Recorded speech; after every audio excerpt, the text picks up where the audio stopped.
Perkenalkan, kami dari kelompok 3 tampilan kepustakaan akan menampilkan sosiodrama. Kami akan memperkenalkan diri masing-masing dimulai dari ujung sebelah kanan. Saya Muhammad Ali Reza berperan sebagai konselor keuangan dan peserta BKP dan KFK. Nama saya Aisyah, saya berperan sebagai guru BK layanan KFK dan sebagai peserta BKP. Perkenalkan, nama saya Widya Felisa, saya berperan beserta sebagai KFK dan BKP. Perkenalkan, nama saya Amanda Widyaningsih, saya berperan sebagai moderator dalam KFK dan peserta dalam BKP. Perkenalkan, nama saya Indah Cheni Jega, saya pemimpin kelompok dari BKP dan peserta dalam layanan KFK.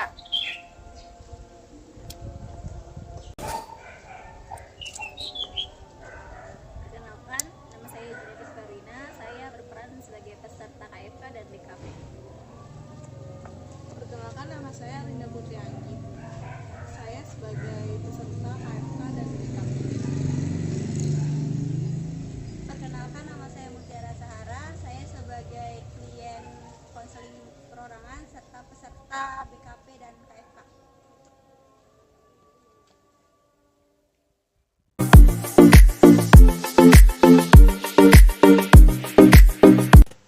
Assalamualaikum. Waalaikumsalam. Selamat pagi kakak-kakak. Terima kasih atas kehadiran dan kesediaan kalian untuk mengikuti kegiatan bimbingan kelompok pada hari ini. Kehadiran kalian sangat berarti bagi kita semua. Selamat pagi Ibu. Bagaimana kabarnya pada hari ini? Alhamdulillah. Sebelum kita memulai, mari kita awali dengan doa bersama. Silakan satu orang siapa yang mau memimpin kita dalam doa? Silakan Kak. Baik, doa buat saya masing-masing dimulai. Terima kasih kakak. Sekarang Ibu akan menjelaskan sedikit tentang apa itu bimbingan kelompok. Sebelum Ibu menjelaskan, apakah ada yang tahu apa itu bimbingan kelompok? Ya, yang saya tahu dari bimbingan kelompok itu suatu kegiatan yang dilakukan oleh beberapa orang untuk mendiskusikan tentang hal-hal yang dimana hal tersebut berbeda. Ya, betul sekali kakak. Terima kasih kakak. Jadi bimbingan kelompok adalah suatu kegiatan di mana kita berdiskusi dan berbagi pengalaman bersama dalam suasana yang nyaman dan saling mendukung. Tujuannya juga adalah untuk membantu kita semua dalam memecahkan masalah, mengembangkan diri, dan mencapai potensi maksimal. Jadi seperti kita saling berhati dan saling membantu. Ya, tepat sekali kakak. Selain itu, kita juga akan belajar banyak hal baru dari teman-teman yang lain. Selanjutnya, Ibu akan menjelaskan bagaimana cara kita menjalankan bimbingan kelompok ini. Jadi, kita akan berdiskusi secara terbuka, saling mendengarkan pendapat satu sama lain, dan menghormati perbedaan. Serta apapun yang kita sampaikan tidak boleh disebarluaskan ke siapapun. Dari Ibu. Sebelumnya, apakah di sini ada yang kenal dengan Ibu? Tidak. Oke. Karena tidak ada yang kenal dengan Ibu, maka ada kita lebih mengenal satu sama lain. Mari kita perkenalkan diri terlebih dahulu. Mulai dari Ibu, perkenalkan nama Ibu Indah Cheni Jega. Dan Ibu sangat senang bisa bertemu dengan kalian semua. Selanjutnya silakan kakak. Ya, perkenalkan nama saya Aisyah. Perkenalkan nama saya Amanda Widyaningsih. Perkenalkan nama saya Mutiara Sahara. Perkenalkan saya Muhammad Ali Reza. Perkenalkan nama saya Rinda Putri Anggi. Perkenalkan nama saya Karina. Setelah kita memperkenalkan diri, Ibu akan menjelaskan kembali kegiatan kelompok yang akan kita lakukan. Selanjutnya pada hari ini yaitu kita akan melakukan tanya jawab tentang kesiapan anggota untuk kegiatan lebih lanjut. Yang kedua, mengenali suasana anggota kelompok secara keseluruhan, memberi contoh topik pembahasan, dan Ibu akan mengemukakan topik pembahasan tersebut. Terus menjelaskan pentingnya topik tersebut dibahas dalam kelompok. Dan juga Ibu akan melakukan tanya jawab tentang topik tersebut dan memberikan tugas kepada anggota kelompok. Bagaimana? Apakah bisa dimengerti? Baik. Bagaimana? Apakah sudah siap untuk melakukan kegiatan ini lebih lanjut? Sudah siap. Sepertinya ada yang benar-benar siap dan juga ada yang mulai ngantuk. Bagaimana jika kita melakukan ice breaking yang mau bicara? Gimana kata Ibu? Gimana Bu? Nah, jadi caranya Ibu minta kalian semua menunjukkan jempol kalian masing-masing dengan tingkat ketinggian berbeda. Jadi untuk menunjukkan tingkat semangat kalian. Jadi kalau yang ini tuh itu levelnya 10, itu semangat banget. Terus kalau yang ini yang rendah itu 5 lah. Dan ini aku mulai gitu. Bagaimana, apakah bisa dimengerti? Bisa. Nah, oke, mari kita mulai dari pertama. 1, 2, 3. Mau nanya nih kepada yang paling semangat. Kak Aisyah, bagaimana kok kelihatannya semangat banget? Soalnya bisa mengadakan kegiatan seperti itu sama teman-teman, dan baru pertama kali juga ya sama ibu. Jadi terima kasih kakak tahunnya. Kalau nanti bagaimana? Kan tadi saya lihat ini kurang semangat ya. Karena saya capek dengan tugas. Ya, ibu melihat dengan ekspresi jempol bicara yang telah dilakukan sepertinya ada yang semangat dan ada yang tidak. Maka dari itu, karena semua melakukan ekspresi terlebih dahulu. Mau nggak? Boleh. Ya. Cara bermainnya bergira ya kakak. Jadi ini kakak menyebutkan 3 pernyataan tentang diri masing-masing. 2 diantaranya benar dan 1-nya lagi bohong. Peserta lain kemudian mencoba menebak mana yang bohong. Contohnya ini. Yang pertama, pernyataan pertama, aku pernah memelihara ikan. Pernyataan yang kedua, aku bisa bermain bola. Dan pernyataan yang ketiga, itu aku takut ketinggian. Nah, menurut kakak-kakak, yang mana yang bohong? Ya, betul sekali kakak. Bagaimana, sudah bisa dimengerti? Ya. Yuk, dimulai dari silakan. Silakan kak. Pernyataannya itu yang pertama, aku suka kucing. Yang kedua, rumahku di Depok. Yang ketiga, aku istrinya ada Chihuahua. Wah, bisa tebak ya, ya. Coba siapa? Mau boleh? Jawab? Boleh. Yang pernyataan ketiga. Bagaimana kakak betul kak? Iya benar. Selanjutnya untuk kakak Amanda, Pernyataan yang pertama saya sangat suka durian. Pernyataan kedua saya sangat amat suka kucing. Yang ketiga rumah saya di daerah Pasar. yang jawab siapa ya? Sepertinya Linda. Silakan kakak.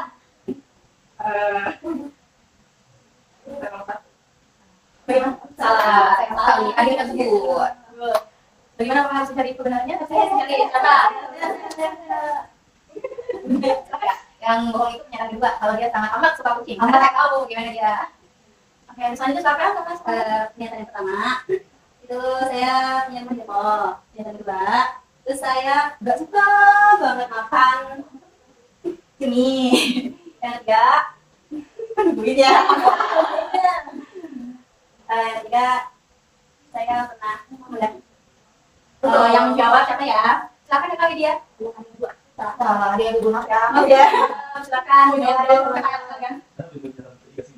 Gimana ya? Silakan kakak. Saya jadi pernyataan pertama yaitu saya memiliki HP, lalu yang kedua saya memiliki laptop, lalu yang ketiga saat ini ayah saya di rumah. Yang jawab silakan kamu. Yang ketiga. Betul. Ya. Yang pertama saya sana. Yang kedua saya nggak bisa. Yang ketiga saya suka tidur. Oke, yang jawab pertanyaannya, pernyataan tersebut silakan Kak Sarah. Pernyataan tersebut. Iya. Sorry, silakan. Selanjutnya silakan Kak. Pernyataan pertama aku suka banget durian. Pernyataan kedua aku bermakan dinas. Pernyataan ketiga apa ya? Aku suka makan. Yang pertama, Jawab dulu dong. Siapa yang jawab? silakan kepada pernyataan dulu. Oke, selanjutnya pernyataan pertama saya kucing. Pernyataan kedua saya bisa masak. Pernyataan ketiga saya cuci warna biru. Silakan Kak. Biasa ya, kakak-kakak semua berikan tepuk tangan. Jangan begitu. Fokus ya. Nah, sekarang Ibu akan memberikan topik pembahasan yang akan kita bahas dalam kelompok. Beberapa waktu lalu ada seorang anak sekolah yang merasa sangat sedih dan kehilangan semangat dalam menjalani hari-hari. Dia menarik diri dari pergaulan dan sering mengeluh, merasa tidak berharga dan bahkan dia tidak mau sekolah. Dari kasus tersebut, bagaimana? Apakah ada juga yang pernah mengalami hal seperti ini? Saya punya teman sekolah Bu.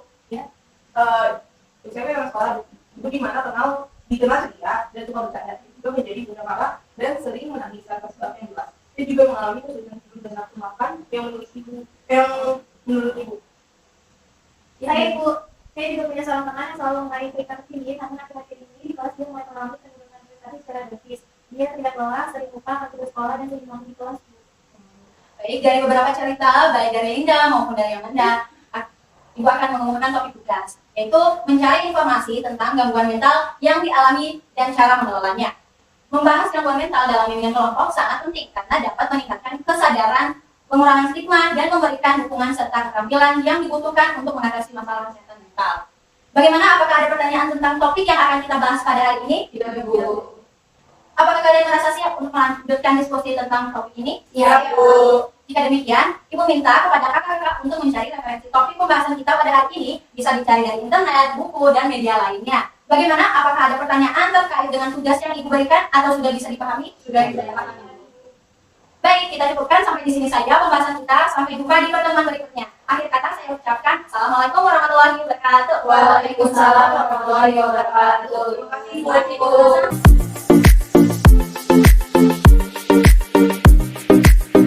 Baik, selanjutnya kelompok kami akan menampilkan sosiodrama dengan melakukan layanan konseling format klasikal. Di layanan konseling format klasikal ini terdapat 3 tahapan. Tahapan yang pertama yaitu penstrukturan, tahapan yang kedua adalah kegiatan inti, dan tahapan ketiga adalah penutup. Ada tahapan penstrukturan ini, yang pertama guru BK mengucapkan salam dan menanyakan kabar peserta didik. Yang kedua, guru BK dan peserta didik melakukan berdoa bersama. Yang ketiga, guru BK memperkenalkan diri. Yang keempat, guru BK menjelaskan tentang layanan informasi. Yang kelima, guru BK memberikan ilustrasi mengenai materi yang akan dipelajari. Yang keenam, guru BK menjelaskan manfaat dan asas-asas kegiatan. Lalu yang ketujuh, guru BK menjelaskan tata cara kegiatan. Selesai. Assalamualaikum warahmatullahi wabarakatuh. Waalaikumsalam warahmatullahi wabarakatuh. Selamat pagi anak-anak semuanya. Pagi, Bu. Bagaimana kabarnya hari ini? Sehat? Jangan lupa bersyukur atas kesehatan yang diberikan Tuhan kepada kita. Ibu rasanya senang sekali berjumpa dengan anak-anak semuanya di pagi hari yang cerah ini. Sebelum kita mulai pembelajaran hari ini, alangkah lebih baiknya kita berdoa terlebih dahulu. Silakan kita dengan memimpin doa. Ayo Ibu. Iya, silakan. Baik teman-teman, sebelum kita mulai pembelajaran hari ini, mari kita berdoa bersama-sama menurut agama Islam. Doa.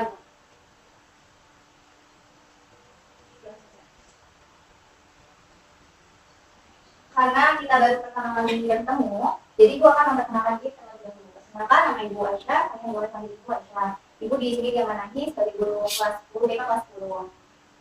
Pada kesempatan kali ini kita akan melakukan salah satu layanan dalam bimbingan dan konseling, yaitu layanan informasi. Secara sederhana, layanan informasi dapat dikatakan sebagai layanan yang diberikan oleh guru BK kepada siswa mengenai informasi-informasi yang relevan yang dibutuhkan siswa. Dan layanan informasi bertujuan untuk membekali siswa mengenai pemahaman dan pengetahuan tentang berbagai hal yang berguna seperti untuk mengenali diri, merencanakan, dan mengembangkan pola kehidupan kalian sebagai peserta didik, anggota keluarga, serta masyarakat.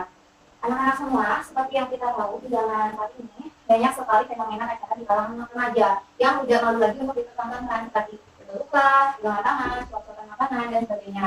Dan mereka yang sudah tidak bisa mengontrol diri, terjerumus kasus hamil di wanita sehingga mereka terpaksa untuk putus sekolah. Jadi kira-kira apa nih yang bisa kalian ceritakan?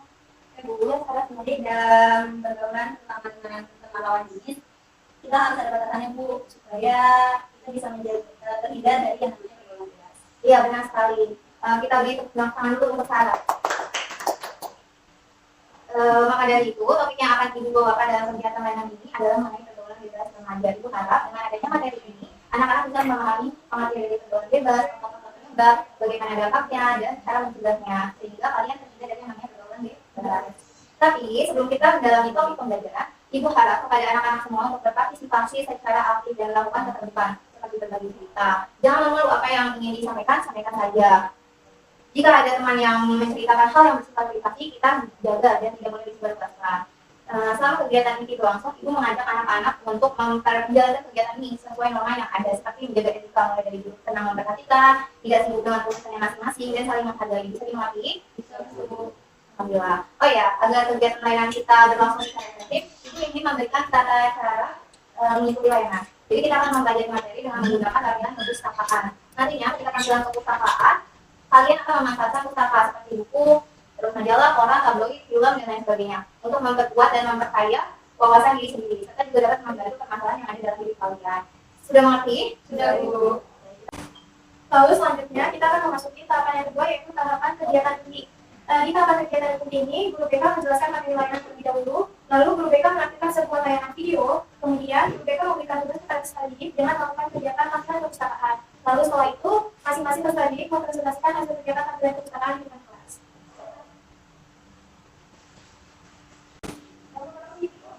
Oke, pertama-tama kita cari tahu dulu apa sih definisi remaja dan definisi pergaulan bebas. Menurut Motian dan kawan-kawan tahun 2019, remaja adalah individu yang labil emosinya, jadi yang benar. Masa remaja adalah masa yang paling besar di masa itu juga. Proses mencari diri dan disanalah remaja banyak terungkap dalam pergaulan bebas. Untuk pengertian pergaulan bebas, menurut Tanya tahun 2020, yaitu adalah jalinan pertemanan dalam kehidupan bermasyarakat yang bersifat lepas atau tidak terikat. Pergaulan bebas merupakan perilaku yang menyimpang yang melewati batas norma atau peraturan yang ada. Nah, selanjutnya ada faktor-faktor penyebab apa saja sih? Yang pertama adalah keadaan hubungan keluarga. remaja yang kurang memperoleh perhatian dari orang tuanya, entah karena orang tuanya sibuk kerja, karena kurang komunikasi di rumah, atau sikap yang orang tuanya yang memang tidak adil dengan anaknya, itu menyebabkan terjadinya pergaulan. Bahkan juga bisa karena keluarga yang tidak harmonis. Faktor yang kedua adalah media sosial. Pengaruh media massa, contohnya handphone, saya punya handphone masing-masing. Dan internet seringkali ini disalahgunakan oleh kaum remaja dalam perilaku sehari-hari. Contohnya, mudahnya remaja untuk mengakses konten-konten yang bergaul atau sehingga remaja akan cenderung mencoba dan meniru apa yang ditontonnya. Faktor selanjutnya itu ada pengaruh teman sebaya. Remaja yang merasakan diri mereka sedang dilambung cinta, mereka tidak dapat mengendalikan persahabatan yang sehat. Bisa terlalu obsesif atau terlalu mengikuti perintah teman sebaya atau orang tersayang, sehingga bisa menyebabkan terjadinya pergaulan bebas. Selanjutnya, faktor kurangnya nilai-nilai keagamaan. Kurangnya pendidikan agama yang tidak diberikan sejak kecil mengakibatkan remaja tidak memahami norma-norma yang berlaku dalam masyarakat. Selanjutnya, faktor rendahnya kontrol diri. Kontrol diri berkaitan dengan bagaimana individu mengendalikan emosi dan dorongan-dorongan yang ada dalam dirinya. Kurangnya kontrol diri yang memicu cepatnya remaja mengambil keputusan yang bisa merugikan dirinya sendiri karena tidak adanya benteng dalam dirinya. Dampak pergaulan bebas. Di sini bisa dilihat ada tentunya dosa kepada Tuhan yang Maha Esa. Selanjutnya bisa terjadi kehamilan yang tidak diinginkan, sehingga dari itu bisa juga terkena infeksi menular seksual, kemudian bisa mempermalukan nama baik keluarga, melegalkan seks bebas dan barang-barang haram, dan hingga bisa terjerumus ke dalam penjara. Cara mencegah pergaulan bebas yang pertama, mengawali diri dalam hubungan agama ini mungkin agar mempunyai kontrol perilaku yang kuat. Yang kedua, sebelum kalian keluar rumah, biasakan nih mencari dulu ke orang tua dan menjelaskan kenapa kalian pergi ini dengan siapa dan pulangnya jam berapa agar orang tua tahu. Yang ketiga, salurkan bakat dan minat ke dalam hal-hal positif. Yang keempat, yakinlah kalau aturan yang diberikan orang tua dan guru itu bukan bermaksud untuk memaksa kalian, tapi untuk kebaikan kalian di masa depan nanti. Yang kelima, biasakan berbicara dengan orang tua. Kalian jadikan orang tua dan sebagai tempat curhatan kalian. Yang keenam, tentunya menjaga diri sendiri dengan baik dari pergaulan yang tidak sehat. Nah, di sini Ibu mempunyai sebuah video. Kalian semangat mendengarkannya ya.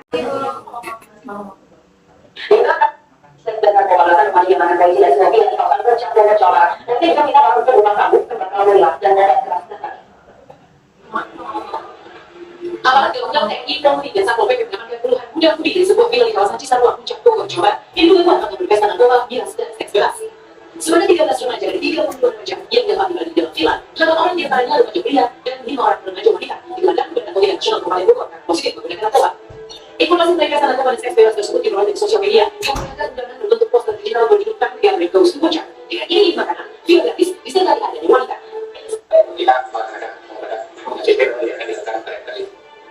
Sebenarnya 11 remaja dikembalikan ke orang masing-masing karena negatif narkoba. Sementara 13 remaja dipastikan positif narkoba dikirim ke pusat rehabilitasi narkoba. Dari Bogor, Jawa Barat, hingga Giai, Dari video yang sudah ditayangkan tadi, kira-kira ada yang mau menanggapi? Silakan lihat mereka video yang saya simak. Pergaulan pada teman-teman remaja itu, teman sekali itu sangat berpengaruh pada pergaulan saat remaja. Iya benar sekali. Terima kasih jawabannya Punyati. Kita beri applause dulu. Nah di sini selanjutnya gue akan memberikan tugas kepada kalian. Tugasnya adalah mencari wawasan atau referensi mulai dari buku, jurnal, jurnal, website dan lain sebagainya dengan memilih salah satu materi berikut. Yang pertama, bisa materi tentang cara memilih lingkungan pertemanan yang baik. Yang kedua, materi tentang cara mengolah agar menghubungi lingkungan. Dan yang ketiga, tentunya pendidikan sekali. Untuk buku, jurnal itu peraturannya 10 tahun terakhir ya. Tapi 10 tahun terakhir. Kemudian untuk YouTube, itu YouTube ataupun website itu dari yang channel yang valid ya, yang percaya, jangan yang sembarangan. Dan film dan juga media lainnya. Ini Ibu ada LKS. Ibu akan membagikan kalian. Kalian bisa mencatat wawasan atau referensi yang sudah kalian dapat. Mati? Mati, Bu. Sudah dapat semua? Sudah, Bu. Ya, sudah Ibu berikan durasi 10 menit ya. Baik, Ibu. Ya, setelah mengerjakan kita ngapain lagi ya? Nah, bagus, pertanyaannya bagus. Setelah mengerjakan, Ibu akan meminta perwakilan satu orang saja, tapi dari masing-masing tema untuk menjelaskan ke depan ya. Untuk catatannya, tolong disusun dengan rapi anak-anak. Aku dapat ini dari channel YouTube. Kamu dapat dari mana? Aku kayaknya mau buka deh. Oke, gitu aja deh buat kasih jawabannya. Tapi kalau lewat Kalau gitu ya? Kamu lagi kayak gitu. Oke. Gimana sudah pada datang nih? Mau nyari dari mana? Saya dari YouTube, Bu. Saya nyebut sendiri ternyata. Selamat melihat. Oke, waktunya sudah habis. Sekarang silakan satu orang yang bersedia menjelaskan tentang cara memilih teman pertemanan yang baik. Oh, saya ya? Sarah. Saya duluan. Ada nanti ada yang Oke, Bu. Sarah. Ya, assalamualaikum warahmatullahi wabarakatuh. Waalaikumsalam warahmatullahi wabarakatuh. Jadi saya akan menyampaikan agenda saya tentang cara memilih lingkungan pertemanan yang baik. Saya ambil dari buku yang saya punya itu tentang psikologi remaja, di mana ada perkembangan peserta didik. Ini buku ini tahun 2014.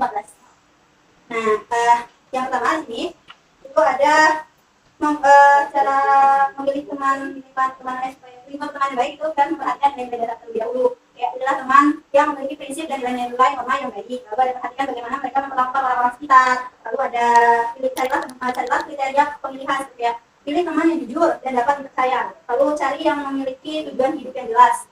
Sama utamakan yang mendukung perkembangan diri kita. Terus ada juga carilah teman yang memiliki batasan yang sehat. Tetapkan batasan dalam pertemanan. Dan juga kita harus jaga jarak dari perilaku yang negatif biar tidak terjerumus ke pergaulan kita tadi. Itu ya buku penjelasan dari saya dari buku yang saya punya. Terima kasih. Terima kasih Sarah.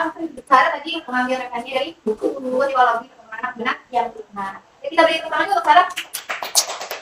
Oke, selanjutnya satu orang silakan menjelaskan tentang cara menolak ajakan buruk dari teman. Saya, Bu. Oh, ketiga.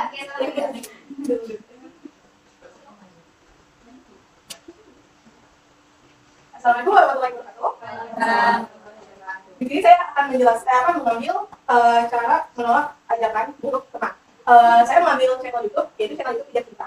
Dari poin-poinnya itu, kita bisa cara menolak dengan ucapan terima kasih untuk mengajak. Jadi kalau teman kita ngajakin keluar malam, nongkrong itu, kalian bisa bilang terima kasih sudah mengajak, tapi saya menolak secara halus dan sopan berbicaranya, maaf, saya nggak bisa kena angin malam karena badan saya sensitif dengan angin malam. Itu bisa mengajak dengan sopan dan tegas untuk menolak halus. Itu saja dari saya. Terima kasih. Terima kasih kita beri tepuk tangan untuk Ninda. Ya, yang terakhir siapa yang ingin menjelaskan pentingnya pendidikan? Baik, assalamualaikum warahmatullahi wabarakatuh. Waalaikumsalam warahmatullahi wabarakatuh. Jadi di sini saya menyampaikan pentingnya pendidikan seks. Jadi dilansir dari Indonesia Micro Community, kemudian Bicara Community atau Lomba.com dengan itu kita judulnya yang sama, yaitu pentingnya pendidikan seksual pada anak. Jadi pendidikan seksual pada anak ini, yang pertama misalkan sadar seksual, yang mana pendidikan seksual adalah pengakuan seksualitas yang menjadi perbedaan ada di kami. Sehingga anak dapat memahami dan memahami diri sendiri. Yang kedua mencegah aktivitas seks bebas, karena kami dapat untuk kita melakukan aktivitas seksual dan menggaungkan dari awal mereka. Yang ketiga mencegah aktivitas seksual. Aktivitas seksual ini dapat membantu anak menghindari pelajaran perilaku penyimpangan seksual lainnya. Sekian dengan bersama warahmatullahi wabarakatuh. Waalaikumsalam warahmatullahi Ya, semua kita sudah mengerjakan tugas tadi ya. Sarah mengambil dari buku, Aliga mengambil dari YouTube, dan saya mengambil dari website. Luar biasa ya atas keaktifan dan penjelasan dari kalian itu udah bagus banget. Ya. Baik, selanjutnya kita masuk ke tahapan yang ketiga, yang tadi yaitu tahapan tertutup, di mana BPK mengakhiri kegiatan layanan dengan memberikan sedikit penguatan dan menutup dengan salam. Ya. Semoga dengan adanya wawasan dan referensi yang sudah kalian dapat berguna dan dapat kalian aplikasikan di kehidupan kalian sehari-hari. Untuk materi kita hari ini, apakah ada yang ditanyakan lagi? Cukup. Oke. Karena tidak ada pertanyaan, ya kita cukupkan saja pertemuan hari ini. Untuk pertemuan hari ini, Ibu akhiri. Ibu mohon maaf ya jika ada salah sikap atau salah ucap. Assalamualaikum warahmatullahi wabarakatuh. Waalaikumsalam warahmatullahi wabarakatuh. Terima kasih, Bu.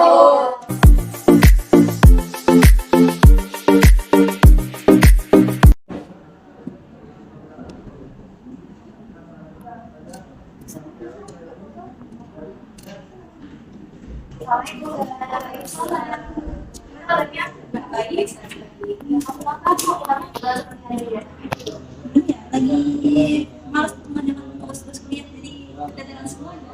Malasnya kenapa itu? Ya kan karena capek kuliah sore macet, ya udah tidur terus gak jadi melakukan tugas. Jadi kamu lagi ada salah gitu? Ya aku juga pernah mengalami seperti itu. Jadi aku ada rekomendasi nih seorang konselor yang bikin cocok sama kamu karena aku juga kan konseling sama beliau. Nah konselornya itu Bapak Ida. Ya kamu bisa minta nanti kamu. Biar masalah itu cepat keluar. Amin. Nanti kamu atur pertemuan dengan beliau ya. Makasih ya, sama-sama.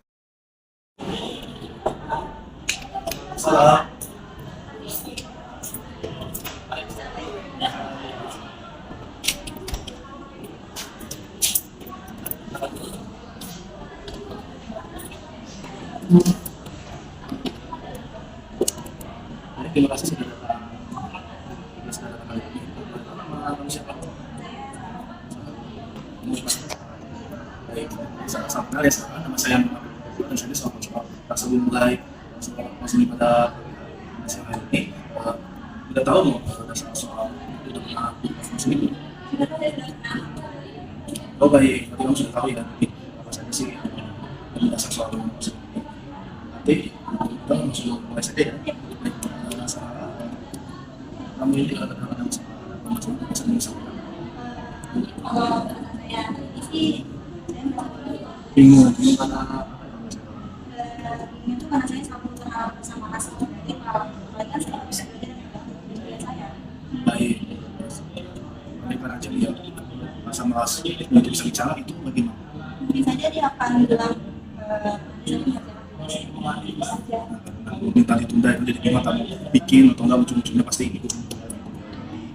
Udah ada usaha belum buat masalah-masalah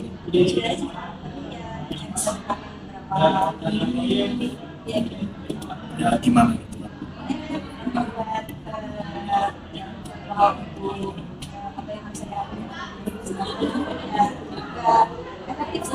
buat jadwal ya tapi ujung-ujungnya lama-lama kamu udah mulai kebiasaan gitu kembali lagi lah sama itu saya bagus kok tapi diapresiasi. Nah maka dari sini saya bisa membantu sama-sama juga bikin jadwal waktu ya itu jadi kata kunci rasanya. Maka dari sini saya punya nih rekomendasi sama website. Jadi saya akan menawarkan sebetulnya saya akan menawarkan apa itu kegiatan tapi perpustakaan. Jadi tapi perpustakaan ini membantu kamu tadi yang melawan masalah terus membantu kamu juga menyusun jadwal lebih efektif, lebih efisien juga dalam bakal bikin kamu di sini untuk bikin hal sekali kali. Jadi dengan saya akan memberikan kayak atau video atau artikel gitu. Jadi di sini saya ada dua kombinasi. Yang pertama itu adalah melawan malas cara sebenarnya biasa dulu. Jadi bisa diakses di perpustakaan nasional terbuka. Kemudian cara di YouTube nih, bisa diakses di YouTube. Cara mengatur waktu menjadi produktif ada di YouTube ya. Ini bisa diakses. nanti akan saya coba cari yang bersama Cina dan itu akan melihat yang sudah kita bisa membuat saya tidak malas lagi. Baik, untuk saya juga pengen lihat hasilnya nanti. Jadi kalau berapa lama saya sekarang coba merapinya? 1 minggu. Berarti nanti sekali banyak akan dibahas. 1 minggu. Jadi bagaimana hasilnya?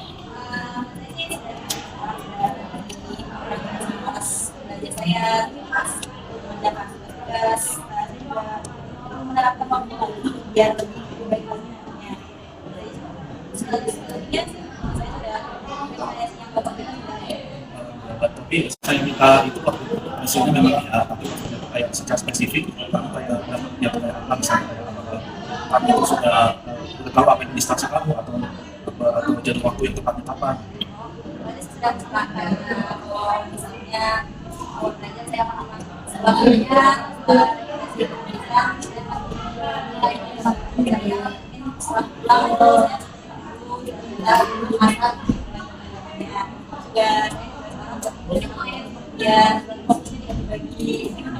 Baik, jadi yang paling utama itu yang saya dapat kamu belajarnya setelah sholat gitu ya.